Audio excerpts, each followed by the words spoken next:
getting any help with it? Yeah, I've had massages, and I think I am driving to see my tomorrow. Okay. She's out of the Eastern Mass, but I have a really good physical therapist who can help me. I don't like physical therapy. That's not my life. I use chiropractic, but the chiropractor that I'm using is... Yeah, you've got to go to that person. Yeah.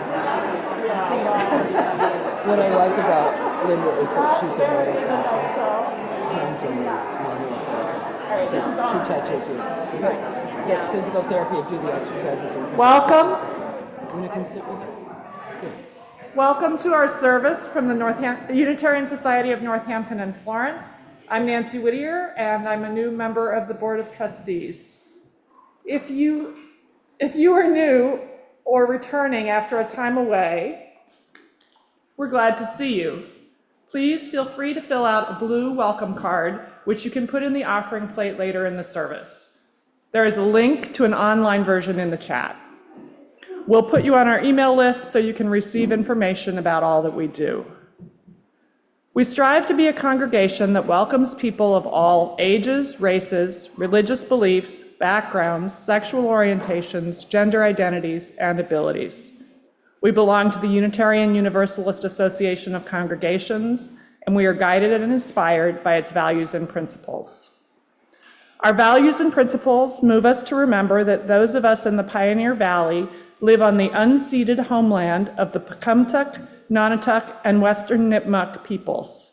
We acknowledge our responsibility to confront the legacies of dispossession and systemic racism that are part of our collective history, and we affirm and celebrate the many legacies that inspire us. We have drawing materials and other ways to occupy hands on the tables in the back. Restrooms are downstairs and are reached through one of these doors. You can either take the stairs or an elevator and return the same way. A couple of reminders. Next Saturday is the open house to celebrate and bid to celebrate Janet.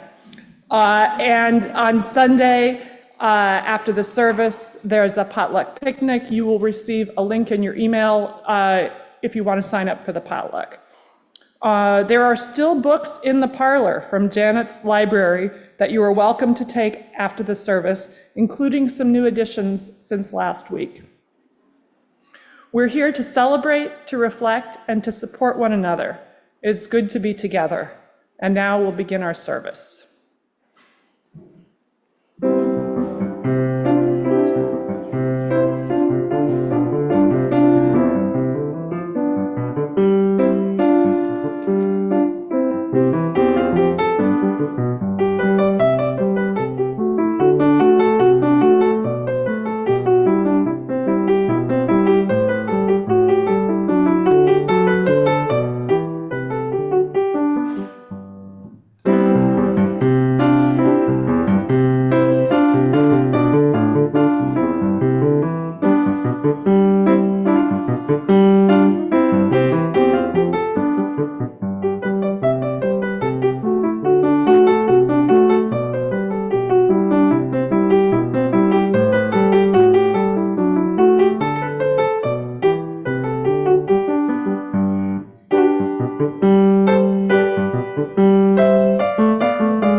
With faith to face challenges, with love that casts out fear, with hope to trust tomorrow, we accept this day as the gift that it is, a reason for rejoicing.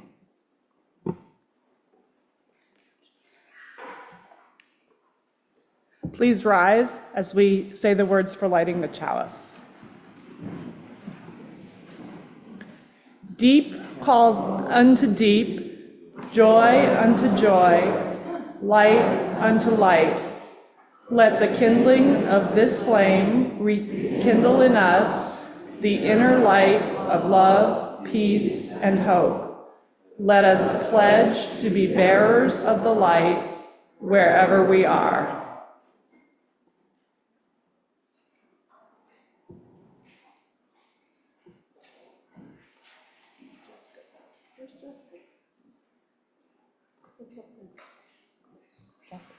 Huh? Where's Jessica? All right, in a moment we will hear the story.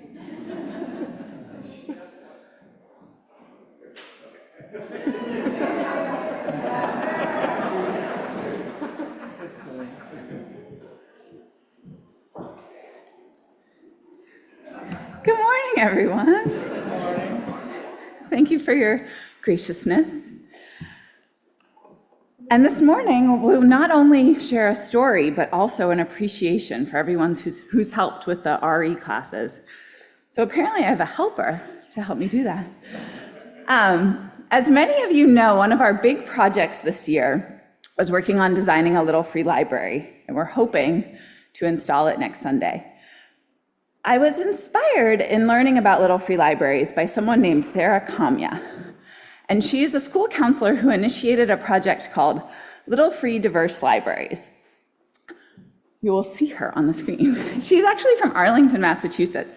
And during COVID, she was walking around her neighborhood in Arlington and noticed that the Little Free Libraries pretty much only had books by white authors with white characters.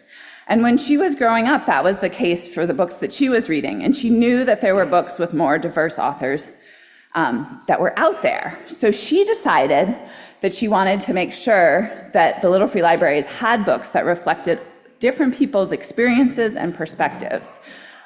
She actually works as a school counselor in New York City, and she knew that for her students, having books that affirm their identities really made a difference. So she decided she wanted to make every Little Free Library include diverse books so that every child could learn about themselves and people could learn about people different from them. So she started collecting books, and something amazing is that people started donating money and books, and soon there were different branches of Little Free Diverse Libraries. So I'm excited for our library to be part of that project. And one of her favorite books is this book that we'll read this morning called I Am Enough. And one thing that I really love about it is that it also reflects so many of our UU values that come up over and over in our RE classes, in our religious education classes. And as many of you came forward, you're welcome to come a little closer to see the slides. I think with my added appendage, I won't hold the book up, so you'll have to see the pictures on the screen. I Am Enough by Grace Byers, illustrated by Katura Bobo. Like the sun, I'm here to shine. Like the voice, I'm here to sing. Like the bird, I'm here to fly and soar high over everything. Like the trees, I'm here to grow.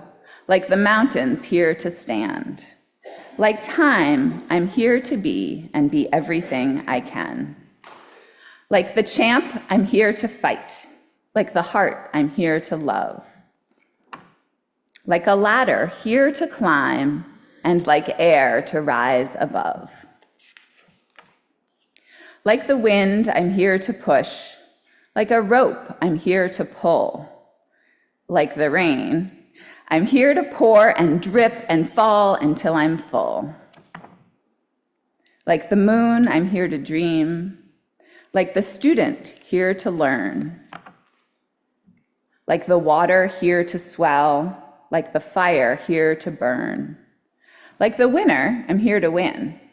And if I don't, get back up again. I know that I may sometimes cry, but even then, I'm here to try. I'm not meant to be like you. You're not meant to be like me. Sometimes we will get along, and sometimes we will disagree. I know that we don't look the same, our skin, our eyes, our hair, our frame. But that does not dictate our worth.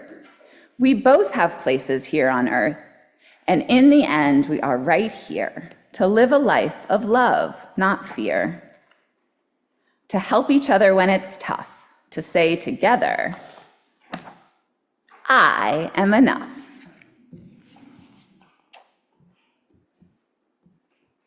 And now you can rise in body or spirit and join in singing, How Could Anyone Ever Tell You?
Over the spring, our elementary class worked on a mural that you see here on the screen, and it's hanging outside the bathroom. And it's our version, in a way, of this book. It's the culmination of lessons we learned about body image, gender, consent, and media literacy. As a community, we are always learning to live into our values. A tenet of our faith is to encourage one another in our spiritual growth and support one another in our quests for truth and meaning. What a wonderful endeavor to collaborate on. We have a unique opportunity here for people of all ages to support each other in their learning while witnessing each other's growth. And today we get to celebrate that. I want to take a moment to appreciate and honor everyone who's made our religious education programs possible. Just getting down. From the crawling babies through adults. And you'll see we're honoring people on the slide. So we'll have 2 slides of RE volunteers. Over the course of this year, we've offered classes for children to reflect on their values and identities through stories and songs.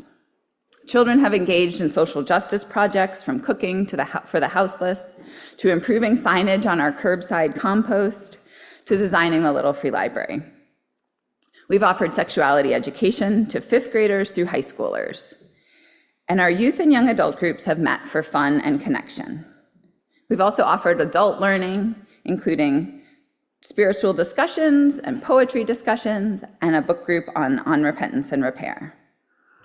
These programs can only happen with the generosity and engagement of our volunteers.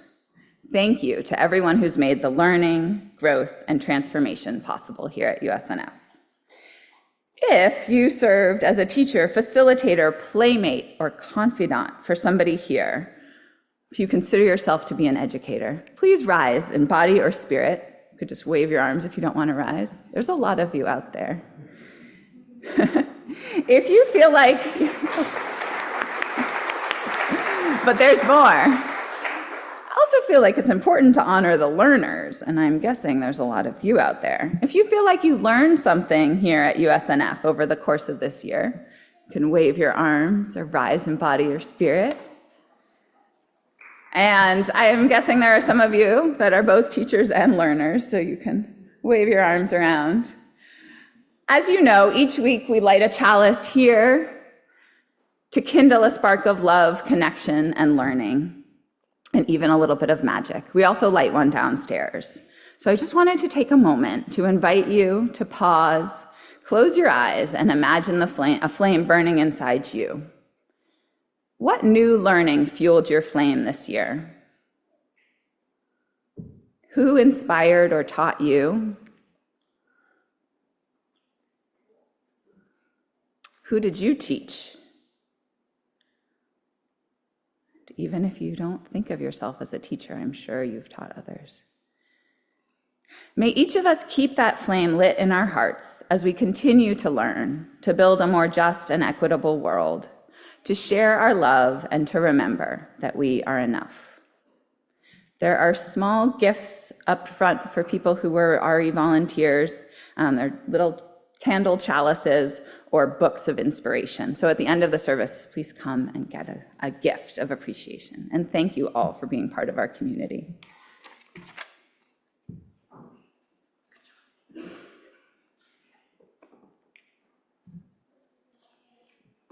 And now it is time for everyone, even those who don't want to go to religious education, who are going to religious education activities, to leave us, and we will sing you out.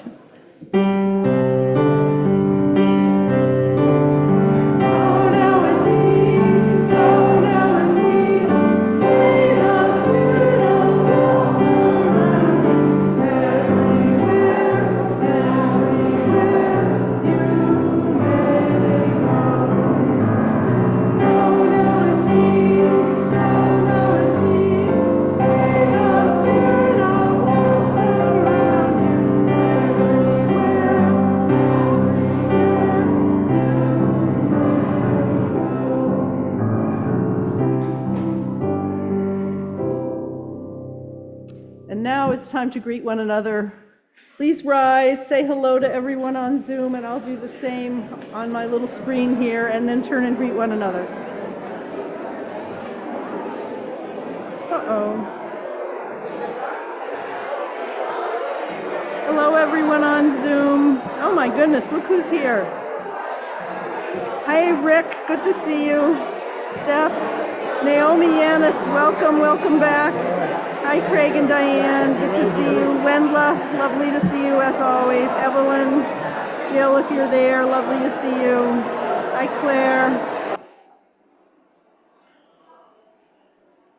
Mark, I only see one of you, but good to see you. Hi, Kathy, thank you as always. Mary Beth, Sally, I will come see your garden, I promise. Who else is there? Kat? Okay. Hi, Austin. Hi, Joanna. Sally. You've already heard some of this sermon, Sally.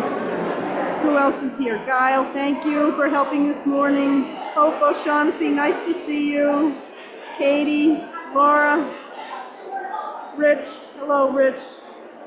Who else is here? Linda and Amy, great to see you. Gail, John, Marianne, Cheryl. It's always nice to see you, Cheryl. You're one of our New Yorkers. Shane. Randy, good to see you. Renee, Peggy, good to see you. Hi, Dana. Caldwell's, oh my goodness, we have a lot of people here this morning. Hi, Julie Weissmore. Jane, if I missed anybody, it's because you're skipping around on my screen. It's wonderful to be here with you all. There are a lot of people, there are a lot of you, and there are a lot of people in the house too, so it's wonderful to see you all. And thank you all for coming today.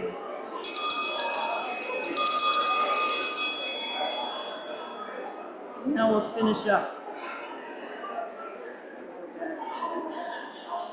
Cut it down to 200 words. Great job, David. I'm proud of you. Go ahead. Good morning, everyone. This is the Social Justice Minute.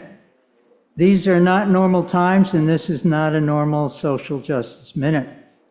It's a risky minute, and I hope you stay with me. We're approaching an election where one of the presidential candidates says that if he loses, he won't concede. He now has an entire political party firmly in lockstep. Like I said, not normal times. USNF The Vote is now working with the Unitarian Universalist Society, Universalists for Social Justice, UUSJ, organizing congregations nationwide to stand against the authoritarian movement. How? As conveners of local, regional, and national pro-democracy coalitions with social justice organizations, peace movement groups, faith-based organizations, and others. We're bringing a movement together, a pro-democracy movement. Here's how you can help. First, make sure you're on our USNF The Vote Google group. So just let me know after the service if you don't remember if you're on it or if you think you're not, I'll put you on. Oh, Kathy, Lily, I think you're doing the tech host. Please put the link into the chat for people to email their interest. The authoritarian movement is not taking the summer off, and neither will we. Second, join us for a gathering here on June 18th, starting at 6 p.m. We'll write postcards and also start planning the actions we can take after Election Day to defend the electoral process. Third, sign up for phone banking tomorrow night. This is very important. The information is in the Sunday Times, and if you want more, Susie, are you here? Susie McCrae, I think. Yep, she's in the back. If you don't know Susie, take a look. She's wearing a pink sweater, shirt. Go see Susie for more information about phone banking.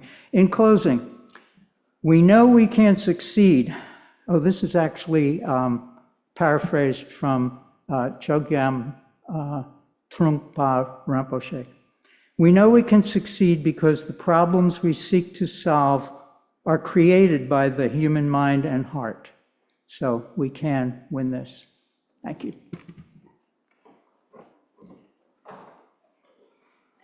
Thank you, Dave. Our offering is shared half for the work of this congregation and half goes to organizations outside the community. And I can tell you we get letters of thanks, and the organizations that we support are so grateful for the generosity that we are now able to share with them. Your generosity in this offering makes a huge, huge difference. And our offerings this morning will now be given and gratefully received.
Our meditation this morning is from the poet Denise Levertov, and her poem is entitled For the New Year 1981.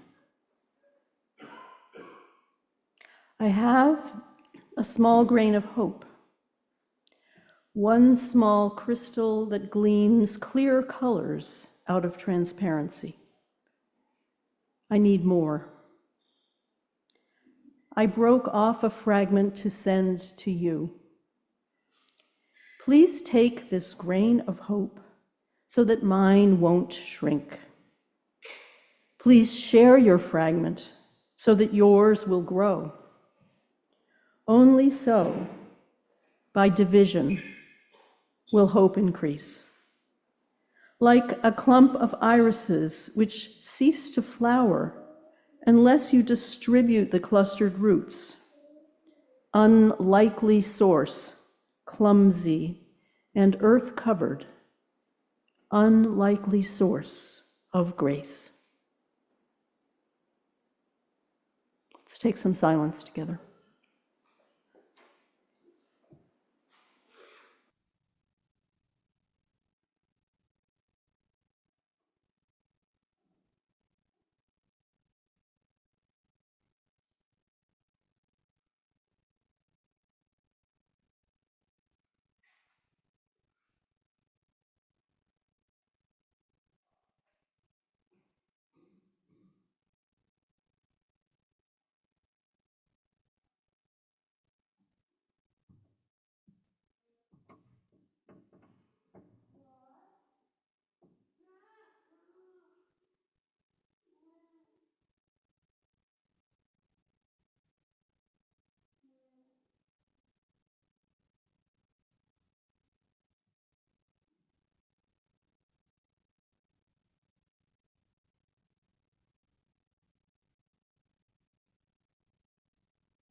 This is the congregation's mission statement. The Unitarian Society of Northampton and Florence is an intergenerational community of diverse spiritual beliefs and practices. Our mission is to build a caring community where children and adults can safely learn and grow, where we are supported and challenged on life's journeys, called to service and to our higher selves, and inspired to better our world. So this morning, I've decided to reminisce and reflect a little bit on some of the congregation's priorities over the 15 years that I've served here, and especially on the ways that the congregation has reclaimed its place as a leader for social justice within this greater community. So when I came here in the summer of 2009, Barack Obama was halfway through the first year of his presidency, and his election had seemed a miracle to many. And of course, 15 years ago, the nation and all of our world neighbors were facing many of the same challenges we face today. And there was still a war in Afghanistan that was actively engaging US troops, including my own son. But it did seem possible that the country might move forward on issues that mattered. And it took some time, quite a while for some of us, to realize how deeply determined President Obama's opponents were, partly out of a racist mindset, to prevent anything substantive from getting accomplished on his watch. And so within that context, although the Affordable Care Act has many flaws, its passage was a miraculous achievement. In 2009 here, there were some justice projects going on. Most of the focus of the congregation, however, was inward, reflecting the many, sometimes tumultuous transitions that it had gone through in the previous decade. And you had very recently, in fact, it was approved just after after you voted to call me, you had just recently done some important and very inclusive work on developing that mission statement. That was adopted, I think, the Sunday after I was called at an annual meeting here. So over the next few years, we worked together on clarifying the roles and responsibilities of committees and teams, and understanding how they work together or didn't work together, understanding models of leadership, on ways of making decisions with less emphasis on debate and more on listening to one another. In the board, we clarified the board's role, which is to be a faithful steward of the congregation's assets. And those assets are its mission, its integrity, its values, and its financial and real assets. That's the board's job. So the next time the nominating committee is recruiting for new board members, think about that. When you serve on the board, your job is to be a faithful steward of our mission, and it's a very important, meaningful role to play. We also learned and relearned that the board acts through oversight, ensuring that we have sensible policies to guide staff and committees rather than the board doesn't make day-to-day decisions. We updated the bylaws, we updated some key policies. We established a safe relations team, which is very important, and it's one of the questions that ministers ask. Do you have a safe relations team? Do you have a safe congregations policy? Yeah, we do. We do. It's a good one. And it's expanded to include thinking about and overseeing security on Sunday mornings and during other events. And at some point around 2013, I think, the board appointed a strategic planning team that engaged the congregation in dreaming about the future and coming up with a plan. And an organizing group, coordinating group came together after a few years for social justice, made up of people interested in different areas: climate and environmental action, fair wages, healthcare for Haiti. There might have been a couple others. We had an initially contentious movement to divest the society's financial assets of fossil fuel stocks, and we were able to work together to achieve a nearly unanimous decision to divest, and that was at the annual meeting in 2014. I'd forgotten it was so long ago. A couple other things we did. Karen Johnston, who's now a UU minister in Burlington, Vermont, and I led some work together around immigration and learning about how undocumented workers are exploited. Matilda Cantwell, who's still part of the Center for Religious Life at Smith, she actually runs it now, collaborated with me and some other people on interfaith justice work, some around MLK Day. And then in 2016, under the leadership of the Climate Action Group, the congregation voted to undertake a capital campaign to raise money for the solar panels that are on our office roof. And that was another step in our efforts to become as fossil fuel free and energy efficient as possible. There was work done in the 90s, I believe, on buttoning up the sanctuary, and there's been a lot more done lately. Climate Action is our longest standing social action group, meeting regularly and urging us to action, educating us. Many of you know that last fall we replaced all of our gas boilers with heat pumps. Again, that was a project that was spearheaded by the Climate Action Group, and it was a great collaboration of their members, House and Property team, and a small, nimble team who led a very successful, quick capital campaign. So also, when we return to 2016 and think about what else happened that year brought us the election of Donald Trump. Some of you may remember there was a standing room only interfaith service at Edwards Church, maybe the Wednesday or Thursday night after that election.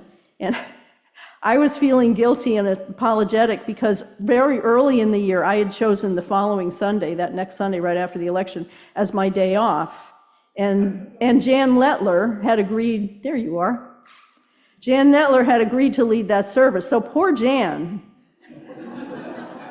she did an incredible job. If you were here, and I'm pretty sure she's forgiven me by now. It was a while ago. Come on, Jan. I don't know what you said. It's okay. Many of us were shocked and disheartened and dismayed and we all wondered, what are we called to do? And so one of the things that I was drawn into was learning more about immigration justice. I got involved through the Pioneer Valley Worker Center and the local ACLU office, who were collaborating in some witness work with other local clergy. And in September, and I preached about that in the spring, I think, of 2017, and then September, we were in the waiting room outside an ICE office in Hartford while Rabbi Justin David was leading us in very softly, singing protest songs, while Lucio Perez had his deportation interview. And Lucy had to show, in the ICE office, he had to show them his ticket to Guatemala, which brought him a 30-day reprieve with an ankle bracelet, so they could make sure he didn't disappear and they didn't know where he was. So we accompanied Lucio down the street and waited outside while he got the tracking bracelet put around his ankle. And about 3 weeks later, he took sanctuary in the Amherst Congregational Church. And a couple weeks later, I gave a sermon that basically told Lucio's story. And this apparently opened the door to a process here that led to a decision in December of 2017 to become a sanctuary congregation and prepare ourselves to offer sanctuary should someone request it. And then 5 months later, we met Irita, and we launched this amazing, transformative, collaborative effort to shelter her and to support her family. And Irita and her family are still part of us today. You see her daughters every Sunday in RE. They participate. They are our stars, particularly not Jillian. Come on, Jasmine, especially Jasmine in the multi-gen services. And of course, Irita is still making her pierogies, running her pierogi business out of our basement, out of our kitchen.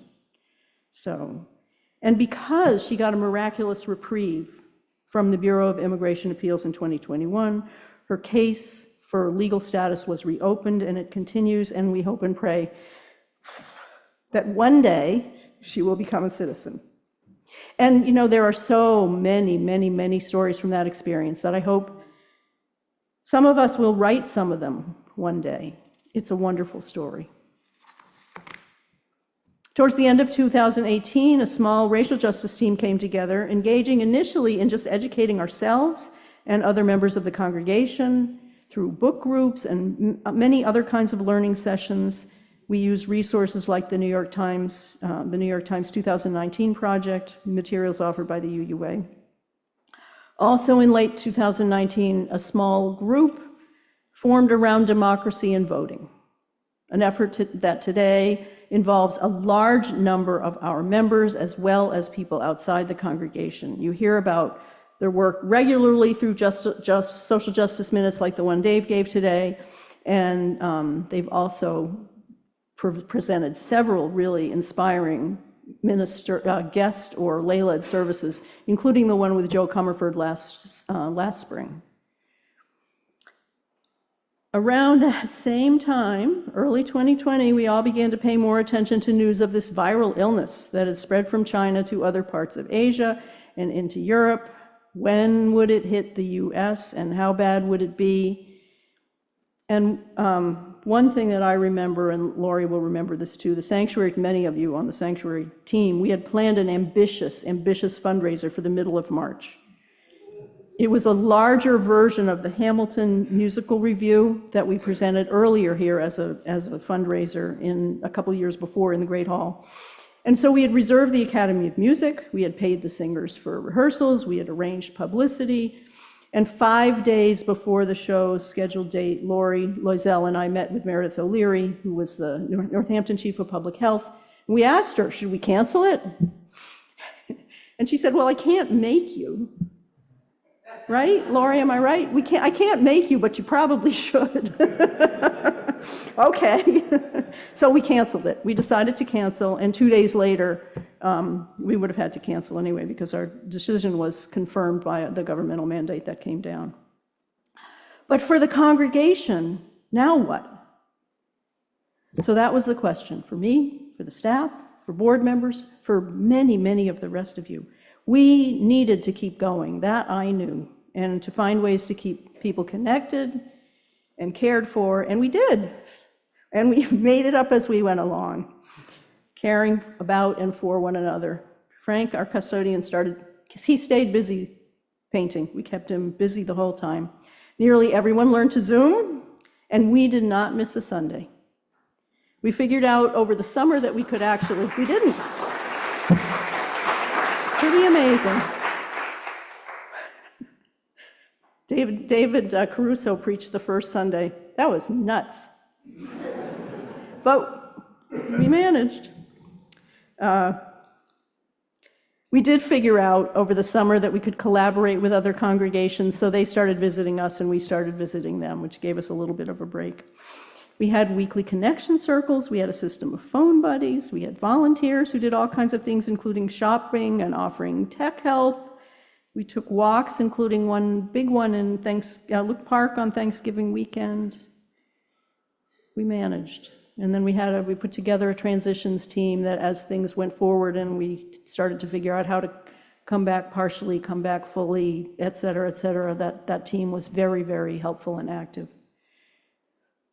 One other thing that happened in 2020 was that George Floyd was murdered, May 25th, 2020. And the brutal impact of the pandemic, the disproportionate impact of the pandemic on Black people in New York City and elsewhere was everywhere in the news. And those two events were wake-up calls to many, many people about the reality of institutional and systemic racism. I think it was a window to understanding that we just hadn't had before. And so our own racial justice team strengthened their work. Many of you at that point participated in the programs. And our efforts for racial justice, for voting rights, and for environmental and climate justice are strong today.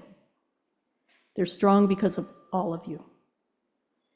Because of the people who are active in conceiving and planning whatever it is we're going to do, because of those who participate. Our efforts are strong because of all of you who do the day-to-day and week-to-week tasks that need to happen in order for us to function as an organization, to provide programs, to care for one another through pastoral care, to do everything we do in religious education, and to offer worship every Sunday to those who gather here and those who join us online. We are strong, and our social justice efforts are strong because of everyone whose minds and hearts are touched and are grateful to be part of a community that's doing this good work in hopes that it will better our world. Every single one of you. So Let's sing hymn number 1028, The Fire of Commitment.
So Bertolt Brecht was a very successful playwright and poet whose best-known work is probably the Threepenny Opera, which was one of his many, many collaborations with the composer Kurt Weill. Booker tells me there's a new Kurt Weill, a young Kurt Weill. It's not that one. It's an old guy. Brecht was a Marxist who fled Nazi Germany first to Scandinavia and then to the US, where he came under suspicion and was eventually subpoenaed by the House Un-American Activities Committee. And at some point after the war, he returned to East Berlin and established an opera company. And I wish I knew, I have a poem for you, and I wish I know the date when the poem was written. It had to have been based on the context, either when he was living in the US or had returned to Germany. That it was published in a collection that I think was published in 1953. And so it's called To Those Born Later. It's a poem in 3 parts. I'm reading an excerpt, first from part 1 and then from part 3. Truly, I live in dark times. The guileless word is folly. A smooth forehead suggests insensitivity. The man who laughs has simply not yet had the terrible news. What kind of times are they when a talk about trees is almost a crime because it implies silence about so many horrors? It is true, I still earn my keep, but believe me, that's only an accident. And they say to me, eat and drink, be glad for what you have. But how can I eat and drink if I snatch what I eat from the starving and my glass of water belongs to one dying of thirst? And yet I eat and drink. I would also like to be wise. In the old books, it says what wisdom is: to shun the world's strife and live out your brief time without fear, to get along without violence, to return good for evil, and not to fulfill your desires, but to forget them.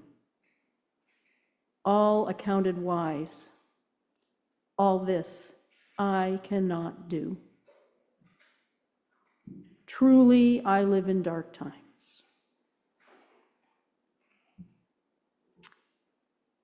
And this is from part 3.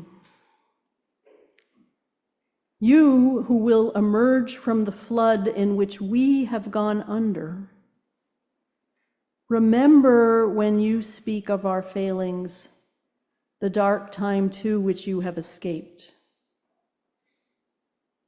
For we went, changing countries oftener than our shoes, through the wars of the classes, despairing when there was injustice only and no rebellion.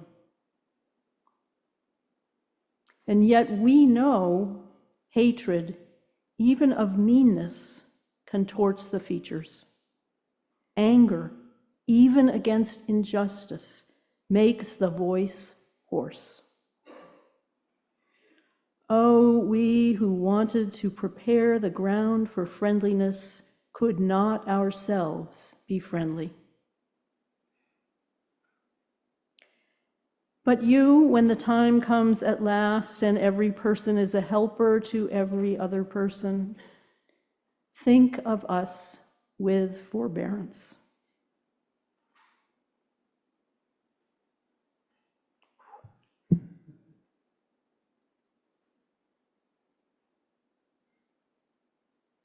So we too live in dark times, with forms of evil publicly proclaimed as virtue and as necessity by people in higher places.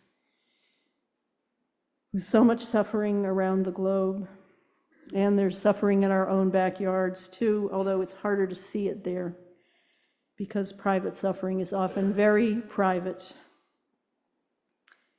And of course, over us hangs worry, terror sometimes, despair sometimes about the planet. It's a little comfort to know that there is beauty. Robert Bringhurst is a Canadian poet and scholar, and he reminds us that there will always be beauty. He may believe, as I do, that it's an integral part of the universe.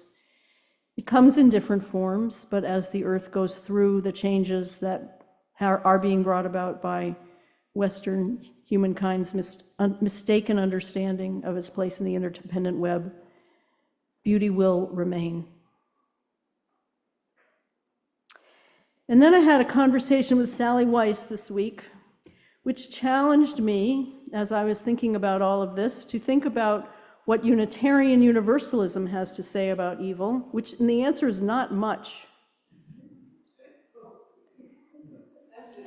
I think evil is manifested in the violations of our values and principles. Again, in willful disregard for and disavowal of the sanctity of all life, and in willful ignorance of our interdependence.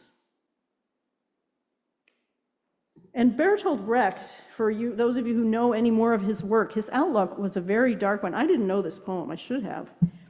Everything he wrote pretty much has an edge to it. And in that poem, he names something about evil that I think Unitarian Universalism does not address very well, the fact that it's in all of us. So remember last week we sang that Stevie Wonder song at the end of the service, Love's in Need of Love Today.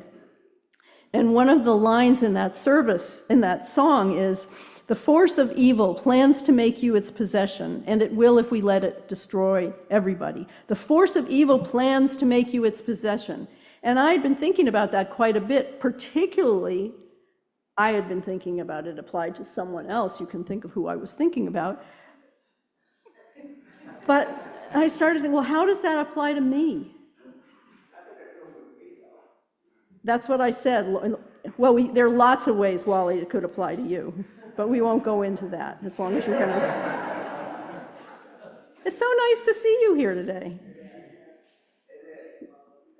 Brecht says, I would like to be wise, to get along without violence, to return good for evil, not to fulfill my desires, but to forget them. And he says, all this I cannot do. And so this is where faith and faith community matter. I asked Ellen to sing the first few lines of a piece by John Rutter, and it is his setting of a prayer by the now, at least now obscure, late 16th, early 17th century poet, whose name was Lancelot Andrewes, with an E-S.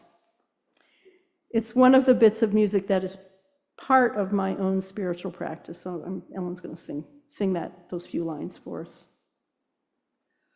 Open thou my eyes, and I shall see. Incline my heart, and I shall desire. Order my steps, and I shall walk in the ways of thy commandments.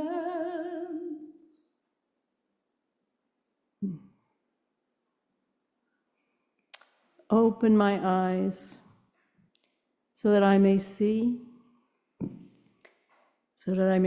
and understand more clearly, more deeply. Incline my heart that I may desire. Soften my heart. Move me to compassion. Order my steps that I shall walk in the way of thy commandments. Walk with me, accompany me, that I may know what is mine to do and have the strength and the courage to do it.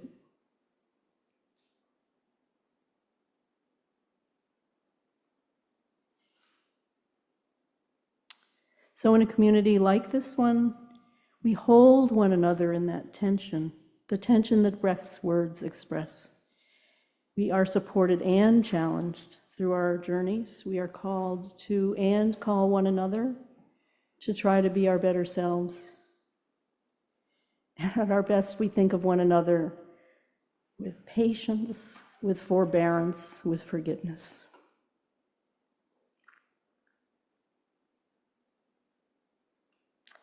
And so, like the poet Denise Levertov, I have a fragment of hope. Might even be more than a fragment. And I break off fragments for all of you. Please take them so that mine won't shrink. Please share them so that yours will grow. And let's sing together. Hymn 346. Come sing a song with me.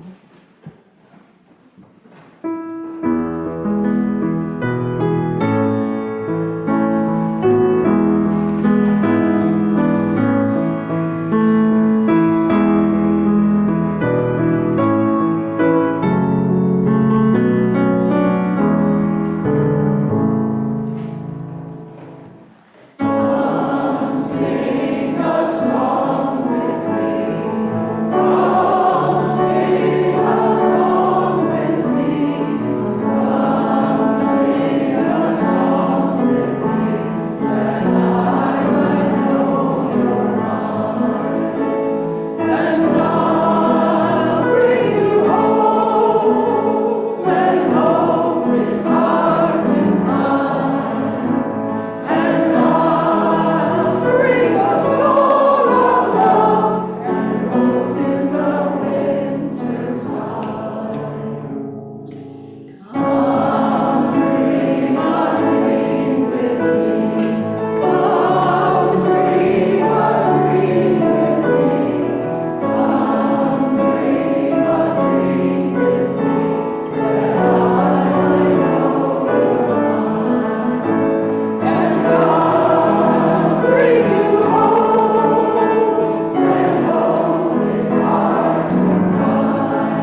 All right, we're trying to disprove the fact that you can't cry while you're singing, or you can't sing while you're crying, but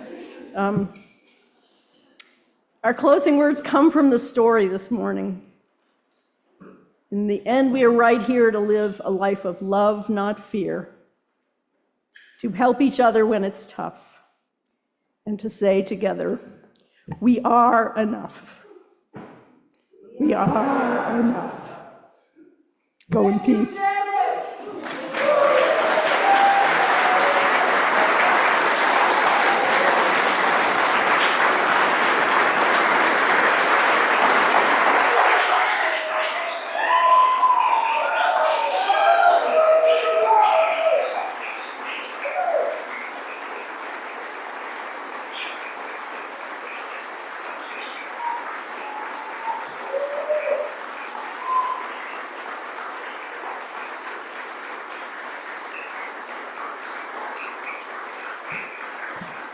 I will be here next week. It's just I'm not allowed to know what anybody's going to say.